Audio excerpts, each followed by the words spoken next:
The secretary hid from her ex at a party, not knowing the millionaire CEO was hiding too. Hello everyone. Before we begin today's story, I have a small favor to ask. Please hit subscribe and turn on the notification bell so you never miss our channel's new videos. It's quick, free, and the best way to support us in bringing you more dramatic stories. Your support means the world to us. Where are you watching from? Drop your city or country in the comments below. Thank you very much. And now, let's return to our main character. The soft hum of conversation drifts through the ballroom like a steady tide.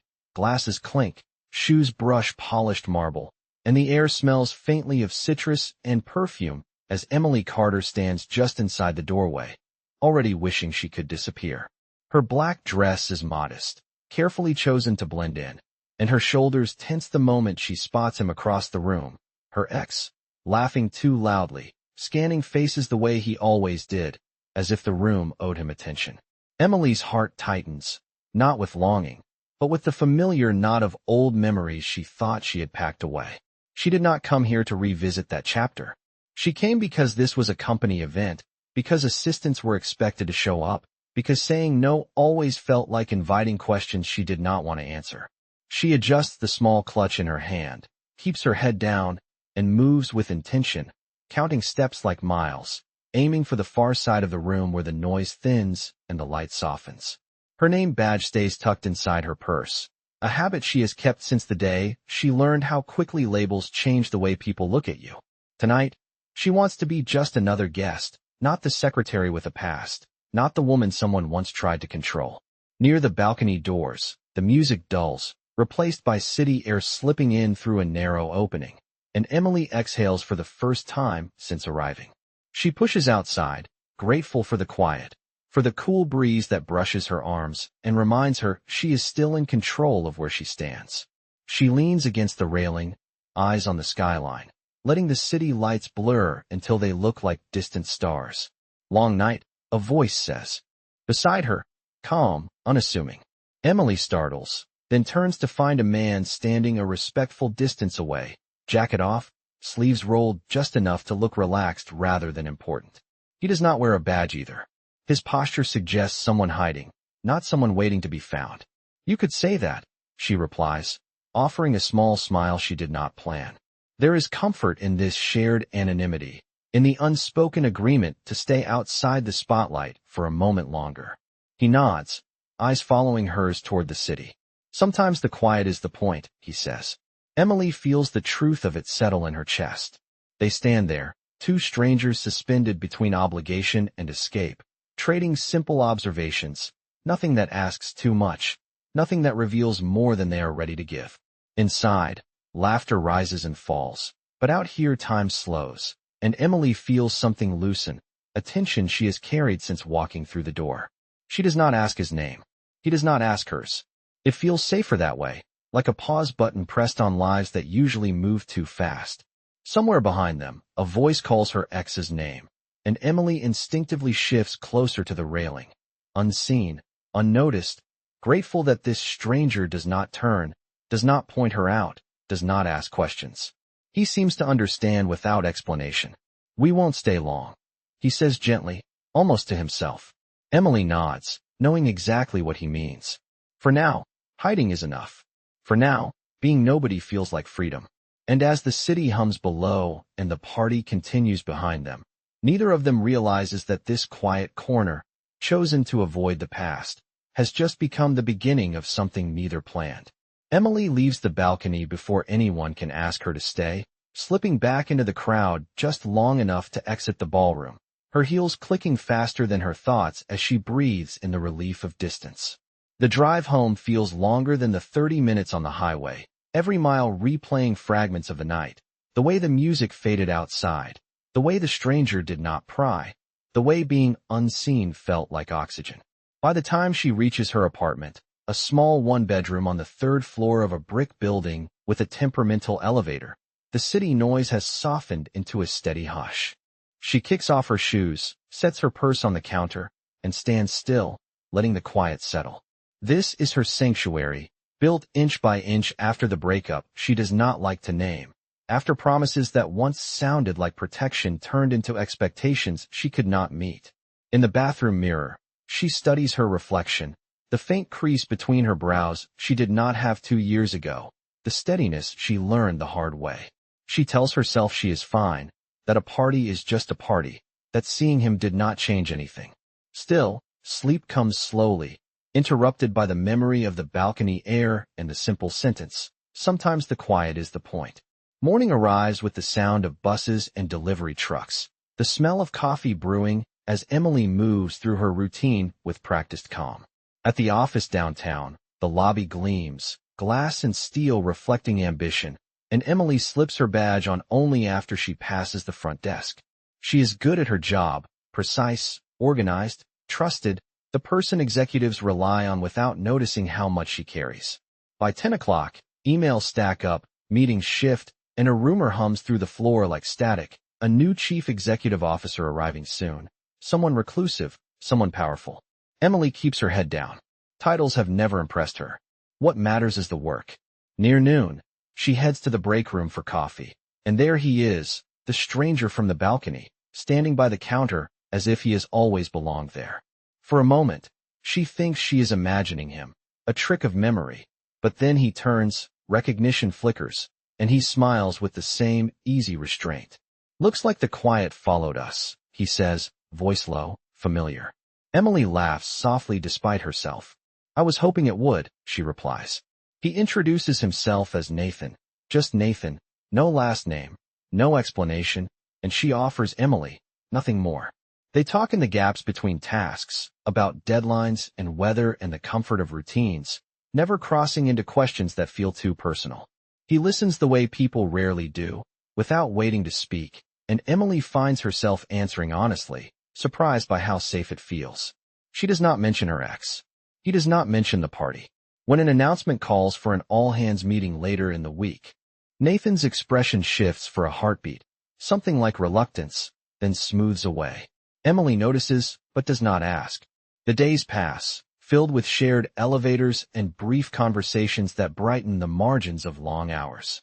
Emily keeps her badge turned inward, a small habit that reminds her she controls what people see. She tells herself this is temporary, a pleasant distraction, nothing more. Still, when she spots her ex's name on a client list circulating for an upcoming event, her stomach tightens. She thinks of the balcony again, of hiding not as weakness but as choice. She decides she will attend, she will be professional, and she will leave when she needs to. Somewhere in the building, Nathan stands alone by a window, city stretching below, considering the meeting he cannot avoid, the role he has delayed stepping into, and the woman who spoke to him like he was nobody at all. For the first time in a long while, he does not resent the wait waiting for him. He just hopes the quiet will last a little longer. The invitation for the all-hands meeting lands in Emily's inbox 2 days later, scheduled for Friday evening. Tagged as mandatory attendance, formal attire encouraged, and she feels the familiar tension rise in her shoulders as soon as she reads the location. It is the same hotel where the last party was held, the same ballroom, the same polished space that now feels smaller, knowing how easily the past can walk back in. She closes the email, finishes her work, and tells herself that preparation is a form of control. On Friday, she arrives early, checks seating charts, confirms schedules, and keeps her focus narrow, task by task, minute by minute. She chooses a navy dress this time, professional and understated, and leaves her name badge clipped inside her purse again, a quiet boundary she refuses to give up. As guests fill the room, Emily scans faces automatically, a skill learned from years of anticipating needs, and she spots her ex near the bar, posture familiar, smile practiced. Her pulse quickens, but she does not turn away. She simply adjusts her path, choosing efficiency over avoidance. When she steps onto the balcony for air, the city greets her like an old friend, lights steady, traffic a distant hum, and she allows herself one slow breath. The door opens behind her, and she does not need to turn to know who it is. Nathan stands beside her, hands resting on the railing, expression thoughtful. "Seems like this place attracts people who need a moment," he says quietly. Emily smiles, grateful for the normalcy of his presence. "I think I am getting better at choosing those moments," she replies. They talk about small things again, about work being busier than expected, about how buildings look different at night, never mentioning why either of them might want to be out here. Inside, the meeting begins, voices amplified, and a hush falls over the room as someone announces that leadership will be addressed shortly. Nathan straightens, the ease in his shoulders tightening, and Emily notices the shift. "You should probably head in," she says gently. He hesitates, then nods. "I will find you after," he says, and something about the certainty in his tone lingers with her as he disappears through the doors. Emily remains outside a moment longer, steadying herself, then follows, slipping into a seat near the back. The lights dim, the microphone clears, and the introduction begins, words echoing across the ballroom as the company's achievements are praised and its future outlined. Then the name is spoken, clear and resonant. The new chief executive officer stepping forward, and Emily feels the world tilt as Nathan Cole walks onto the stage, posture confident, presence undeniable. Applause swells around her, but she hears only the rush of blood in her ears, the memory of the balcony, the quiet, the way he said he wanted to be nobody. She watches him speak, measured and composed, a leader addressing his people, and every sentence reframes the moments they shared. When the lights rise and the room breaks into conversation, Emily stays seated, grounding herself in the feel of the chair beneath her, the reality of what she now knows. She does not feel anger, not yet, but a sharp awareness of the distance she did not see. As she stands to leave, her ex's voice cuts through the noise, calling her name, and she freezes for half a second before turning.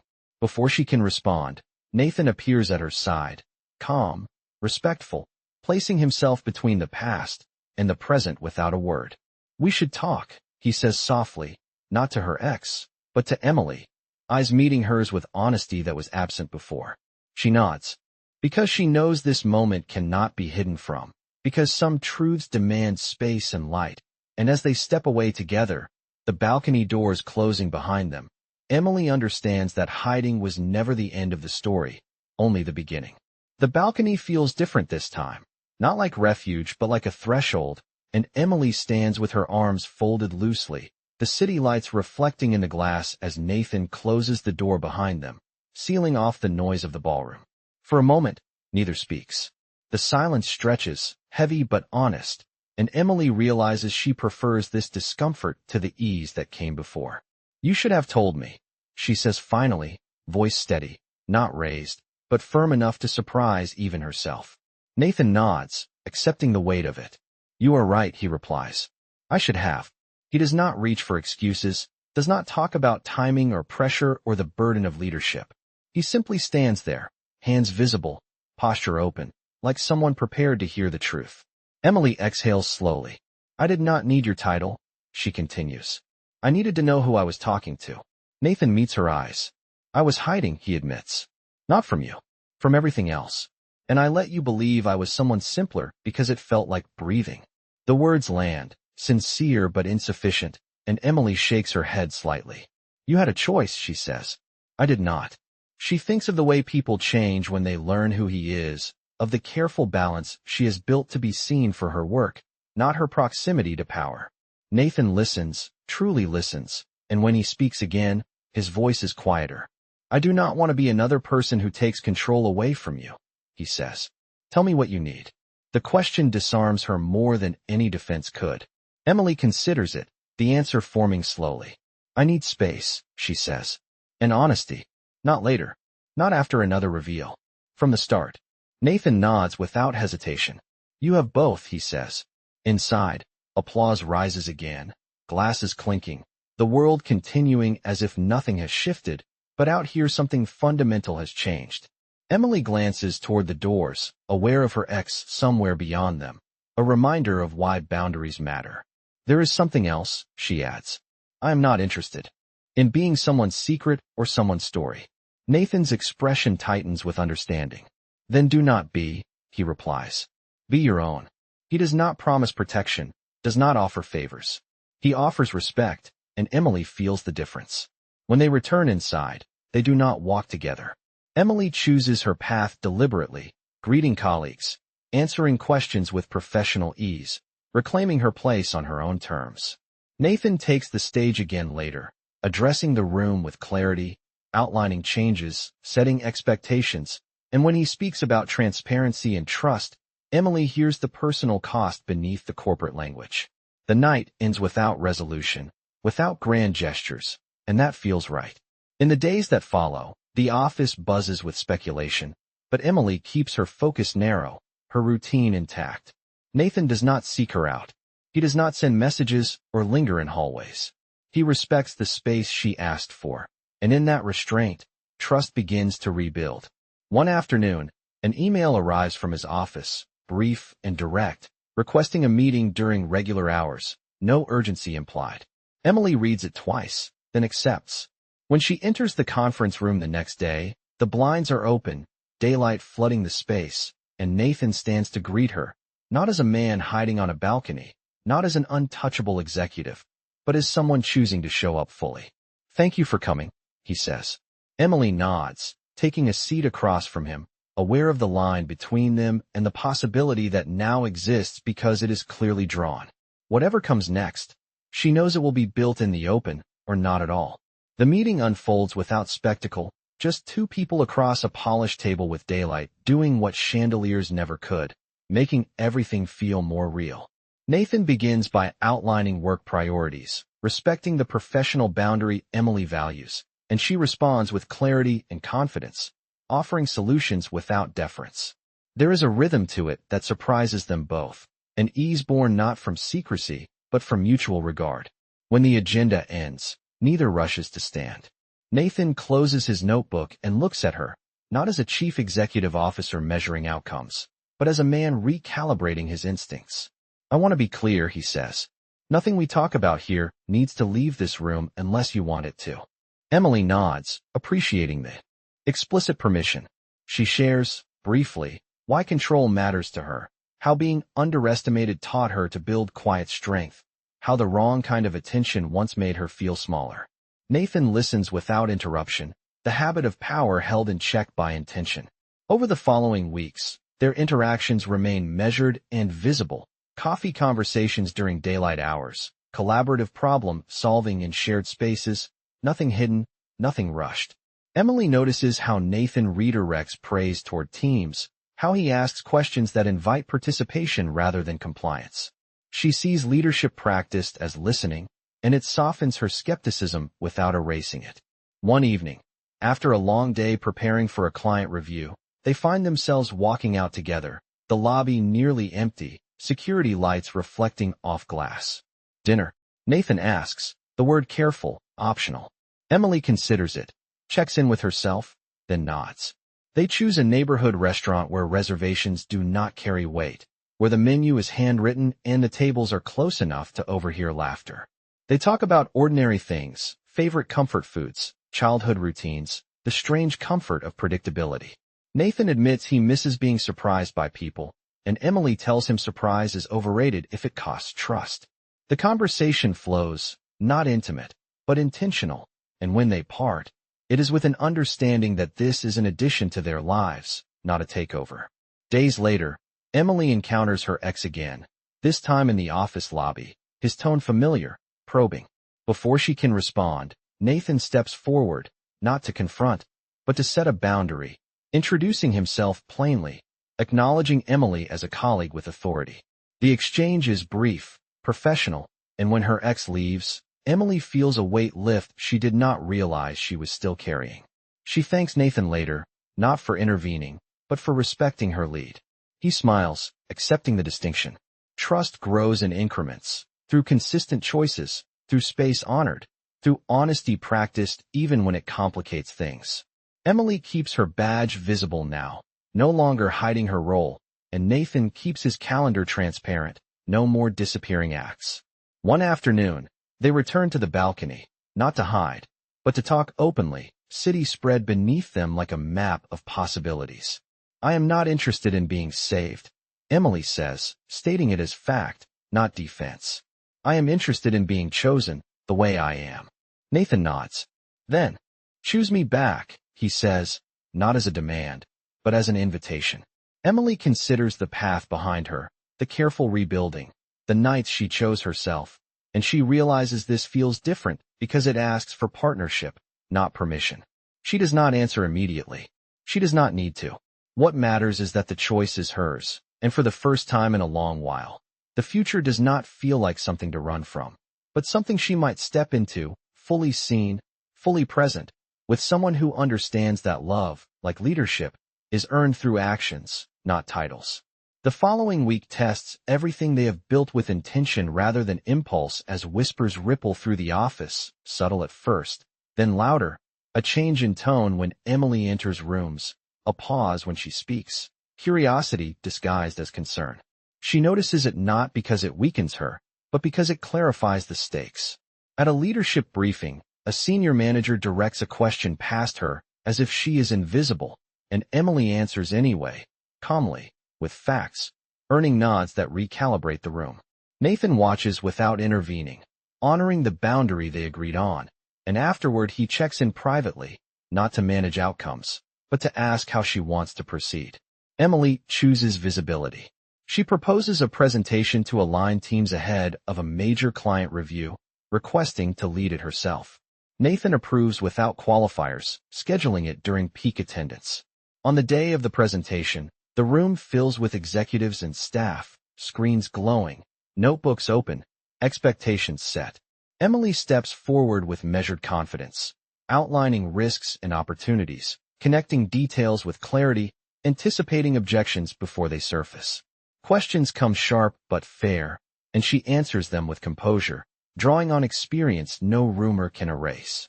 When the session ends, applause is restrained but genuine, and something shifts, not because of who she is seen with, but because of what she delivers. Later that afternoon, an email circulates announcing project leads, and Emily's name appears where it belongs, earned and explicit. The noise does not vanish overnight, but it loses its power. That evening, Nathan invites her to walk, not to dinner, just to move, choosing a riverside path where the city breathes easier. They talk about leadership under scrutiny, about the cost of transparency, about choosing patience over control. Nathan admits that letting go of intervention has been harder than any boardroom negotiation, and Emily acknowledges the courage it takes to trust another person's autonomy. As they walk, a notification pings on Emily's phone, her ex again, a message framed as concern that reads like entitlement. She does not reply. She deletes it, a small decisive act that feels like closing a door she no longer needs. The next morning brings an unexpected challenge when a partner requests a private meeting, hinting at conflicts of interest with a smile that does not reach the eyes. Emily prepares meticulously, documenting timelines, separating facts from inference. Nathan attends but sits back, allowing Emily to lead. She states the boundaries clearly, affirms her role, and reframes the partnership around deliverables, not gossip. The meeting ends without drama, professionalism intact. Outside, Nathan exhales, pride restrained by respect. "You handled that," he says. Emily smiles, not triumphant, just steady. "I always could," she replies. The week closes with a company gathering on the rooftop, casual, daylight, families invited, the opposite of hiding. Emily attends by choice, greeting colleagues, comfortable in her space. Nathan arrives later, joining her openly, no stage, no speech. They stand side by side, watching the river catch the light, and for the first time the balcony does not feel like an edge, but like a place to stand together without flinching. "There is one more thing," Emily says, turning to him. "If this continues, it needs to be simple. No protection that looks like privilege. No silence that looks like secrecy." Nathan nods. "Agreed," he says. "If I cross that line, you tell me." She considers the promise, then offers her own. "If I doubt myself, I will say it out loud." They do not seal anything with grand declarations. They share a quiet understanding forged through tests faced in daylight. As the city moves around them, Emily feels the rare alignment of respect and affection, knowing that what they are choosing now is not escape or coincidence, but a deliberate path forward, built on the steady ground of honesty. The calm they earned does not shatter loudly. It erodes quietly, beginning with a headline forwarded too many times to ignore, a business blog speculating about favoritism, phrased as questions that feel like accusations. Emily reads it once, then again, noting how facts are bent by omission, how timelines blur until coincidence looks like causation. In the office, Glances linger a second longer, doors close more softly, and a meeting is rescheduled without explanation. Nathan calls her immediately, not to reassure, but to inform. The board wants a review, he says, voice steady. Independent. Transparent. Emily closes her eyes briefly, grounding herself. Good, she replies. That is what we agreed on. They prepare separately, documents aligned, but roles distinct. Emily compiles records, emails, approvals, each decision traced to its origin. Nathan recuses himself from any vote that touches her scope, publicly and formally, a line drawn in ink. The review panel convenes in a glass room at noon, sunlight unforgiving. Questions come measured, procedural, and Emily answers with precision, neither defensive nor deferential. When asked about the nature of her relationship with Nathan, she states the truth plainly, timing included, boundaries named, conflicts disclosed. There is no drama in honesty, only clarity. Still, the waiting afterward tests her resolve more than the scrutiny. That evening, her ex appears again, not in person, but through an anonymous tip amplified online. Insinuations dressed as concern. Emily feels the old reflex to shrink, then recognizes it for what it is, a ghost knocking on a door she no longer answers. She forwards the message to legal, documents the pattern, and goes for a walk by the river, choosing movement over rumination. Nathan respects the distance she asks for that night, sending a single message that says he is available if she wants to talk. She appreciates the restraint.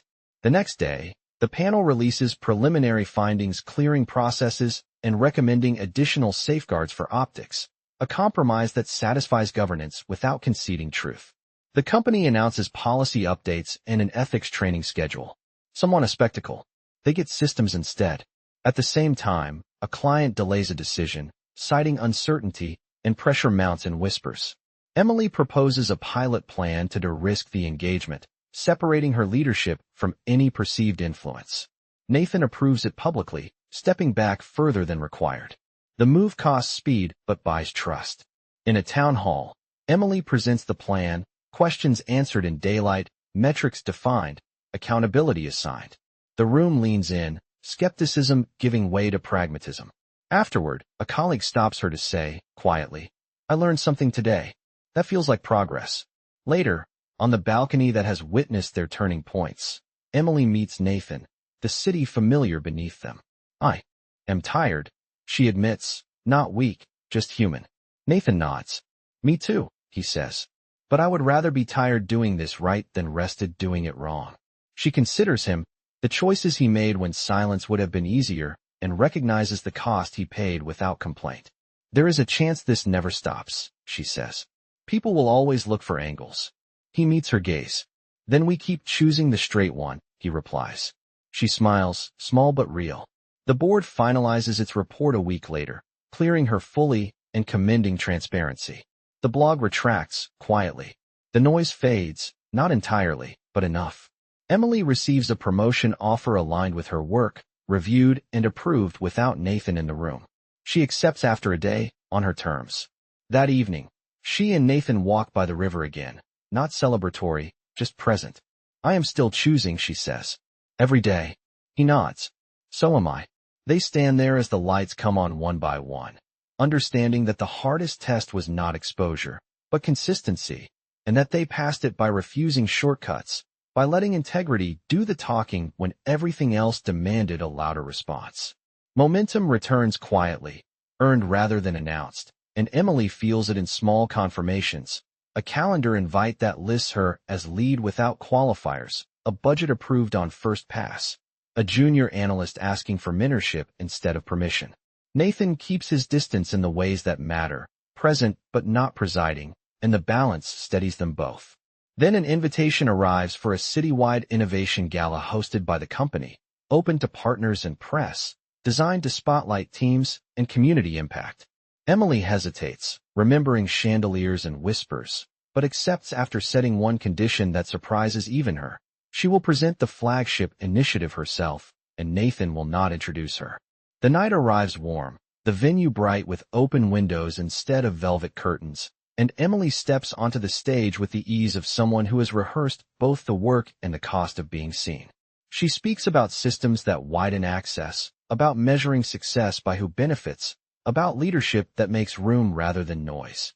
The audience listens, questions follow, and Emily answers without referencing her proximity to power because it is no longer the point.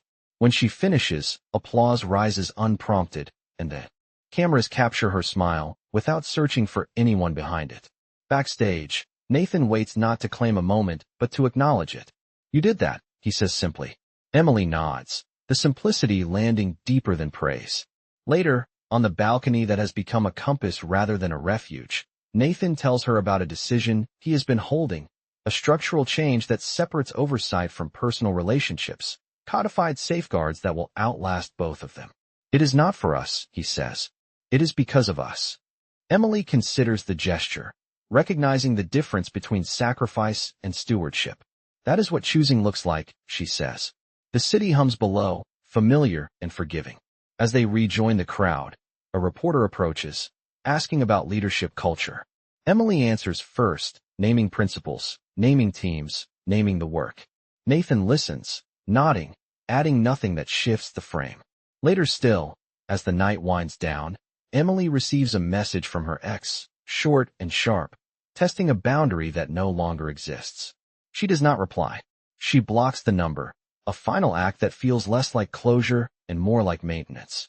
The next morning, sunlight spills across her kitchen as she prepares coffee, and she notices how ordinary happiness can be when it is not borrowed.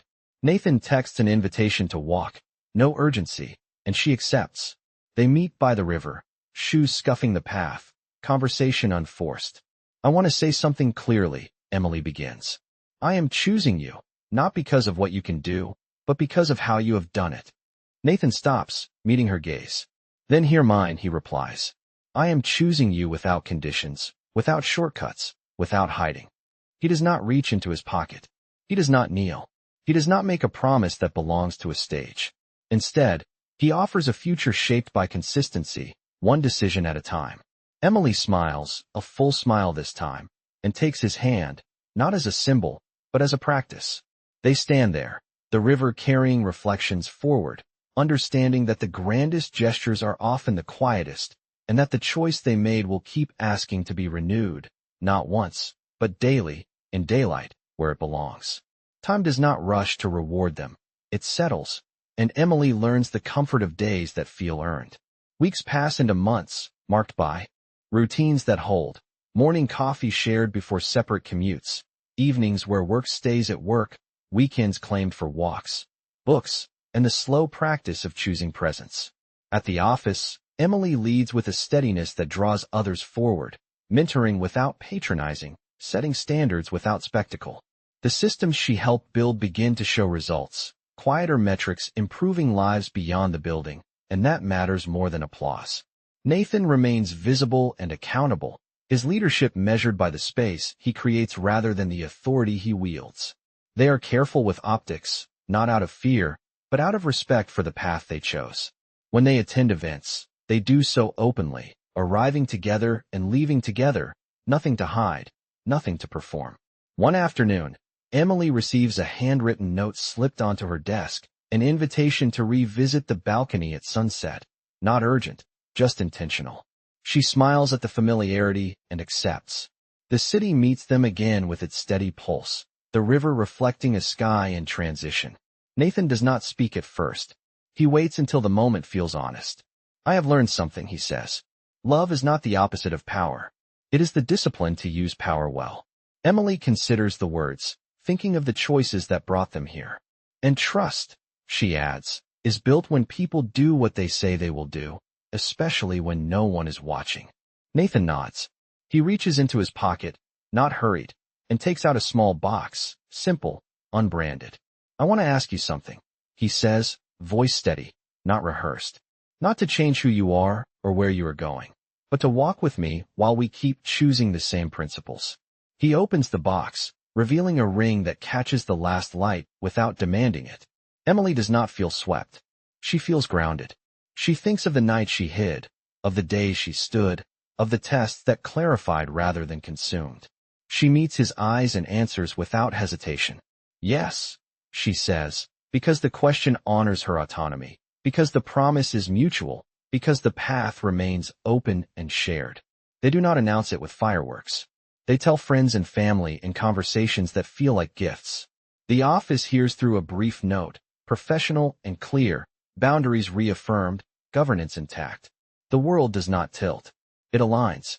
On a clear morning months later, they gather with a small circle by the river, vows spoken plainly, laughter soft and sincere. Emily wears a dress that lets her move easily. Nathan wears a smile that looks like relief. There are no speeches about destiny, only gratitude for choice. As they walk away together, the city continues its work, indifferent and enduring, and that feels right. Emily glances back once, not to hide, but to remember the place where she learned to stand. Nathan squeezes her hand, present, attentive. They step forward into a life that asks for renewal rather than perfection, knowing that love, like leadership, is sustained by daily actions, by honesty in daylight, and by the courage to be seen exactly as they are, together.